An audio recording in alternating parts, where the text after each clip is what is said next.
All right, team, we're going to start with the cat-cow to kick off our hip mobility.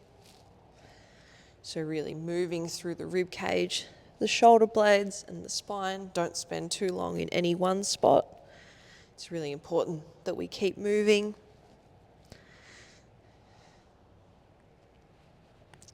From here, we're going to push up into a cobra. So squeeze those shoulder blades back, squeeze your glutes if you need that bit more support through the lower back, stretching through the front, over your right shoulder looking at your left foot, and over your left shoulder looking at your right foot.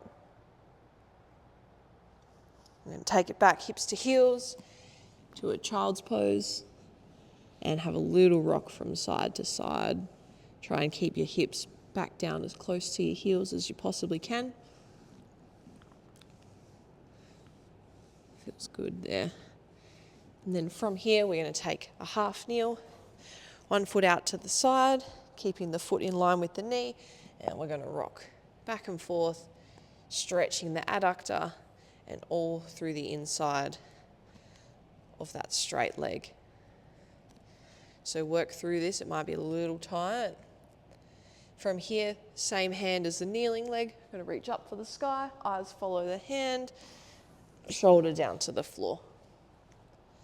Moving through that a couple of times, and then we repeat on the other side. So foot lines up with knee, rocking back and forth, finding the nice stretch through the adductor in the straight leg.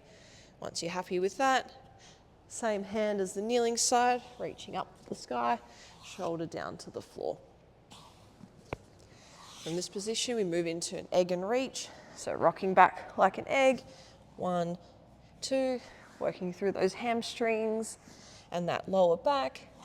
If you don't like the split or if you want some variation, you can go straight in front. From here into windscreen wipers. So both knees, both feet on the ground, make sure there's a bit of space between the foot and the knee. We're going to keep the feet as still as we can and just rotating, knees touching the ground. If you want an extension of this one, you can take the hands away, same thing, and you can push up onto the knees so you get the glutes involved in the exercise as well. To fire up those hip flexors, I'm going to lift this back leg up so the knee and the foot lift up at the same time, take it around to the front, put it back where it came from, knee and foot, ideally up and down at the same time. From here, we're going to move into a nice long lunge, so taking up a plank position, right foot next to right hand, squeeze the glutes, push the hips towards the floor. Should feel a really nice stretch through the front of that back hip flexor. Try to get the elbow down if you can. And then reaching up to the sky.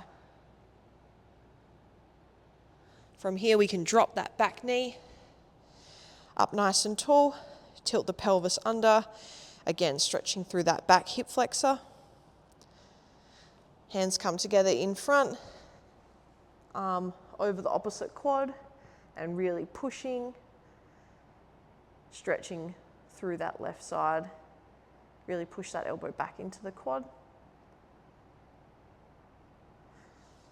Back through the center, and falling over that front leg. Keep a soft bend in the knee. We don't want to completely straighten it.